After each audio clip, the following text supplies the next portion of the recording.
طاہر چودھری صاحب، بہت سارے لوگ فون پر دھمکی امیز میسیجز بھی کرتے ہیں. کئی دفعہ ایسا ہوتا ہے کہ آپ کی کوئی پوسٹ لگی ہوئی ہے اور اس پوسٹ کے نیچے آ کے جو کمنٹس کرتے ہیں اس میں گالیاں بھی ہوتی ہیں، دھمکیاں بھی ہوتی ہیں. تو کون سا قانونی قدم اٹھایا جا سکتا ہے ایسے لوگوں کے خلاف؟ چودھری صاحب، یہ ایک بہت اب عام ہوتا ہوا جرم ہے. کسی کو گالم گلوچ کرنا یا کسی کو دھمکی دینا فون پر یا سوشل میڈیا کے اوپر، یہ اب ایسے ہی وہ ہو گیا جیسے اس کی کوئی وہ پکڑ ہی نہیں ہے اور اس کی کوئی پوچھ گچھ ہی نہیں ہے. قانون میں یہ ساری چیزیں موجود ہیں، آلدو قانون اس حوالے سے وہ سست ہے، لیکن چونکہ لوگوں کو نہیں پتہ کہ کن کن فورمز پر جانا ہے تو لوگ اس وجہ سے وہ مار کھاتے ہیں. اگر آپ کو فون پر کوئی دھمکی دے رہا ہے یا میسج کیا اس نے، تو آپ ٹیلی گراف ایکٹ کے تحت اس بندے کے خلاف 25D of telegraph act, اس کی جا کے متعلقہ جو پولیس اسٹیشن ہے، آپ کا جو پولیس اسٹیشن ہے، وہاں پر جا کے درخواست دیں کہ اس بندے نے یہ دھمکی آمیز کال کی ہے، اس وقت یہ کال ہوئی ہے یا یہ میسج آیا ہے. تو اس میں آپ کو وہ نان بیلیبل ایک اوفینس ہے، اس میں آپ کو آپ کے خلاف FIR درج ہوگی. اسی طرح سوشل میڈیا کے اوپر اگر آپ کو کوئی دھمکی دی گئی ہے یا کمنٹس میں یا کوئی میسنجر میں یا، تو اس کے لیے ہمارا سائبر لا جو ہے prevention of electronic crimes act 2016، اس میں ابھی حال ہی میں امینڈمنٹ بھی ہوئی، اس کو مزید اس کو وہ جامع کیا گیا. تو آپ FIA سائبر کرائم کو اپروچ کر سکتے ہیں، ان کو درخواست دیں گے اور وہ جو دھمکیاں ہیں ان کے ایویڈنس وغیرہ پاس رکھ کے.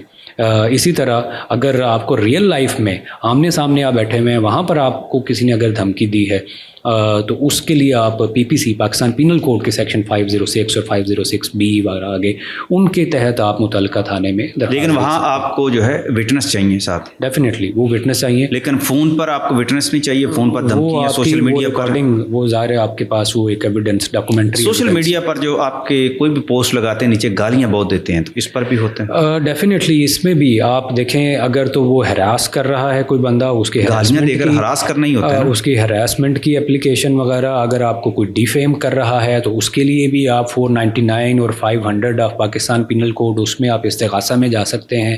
اسی طرح آپ ڈیفامیشن کا جو قانون ہے، ڈیفامیشن آرڈیننس، بلکہ ڈیفامیشن کا پنجاب میں جو قانون ہے وہ غالباً 1 سال پہلے وہ تبدیل ہوا ہے، تو اس کے تحت آپ جا سکتے ہیں متعلقہ عدالت میں کہ اس بندے نے مجھے ڈیفیم کیا ہے، یہ ایک فورم ہے، اس کے اوپر اس نے میرے خلاف یہ غلط باتیں کی ہیں، گالم گلوچ کیا ہے، میرے خلاف غلط الزام لگائے ہیں.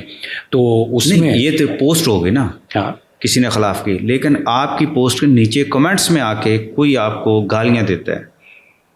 سر وہ دھمکی کے زمرے میں، وہ دھمکی کے زمرے میں آئے گا. گالم گلوچ کیا اس نے آپ کو ہراسمنٹ کے زمرے میں، دھمکی کے زمرے میں آئے گا. ماں بہن کی گالیاں دے گا، کوئی غلیظ گندی گالیاں دے گا، اور کچھ اس کا اسلام جو ہے وہ بھی مشکوک کرے گا.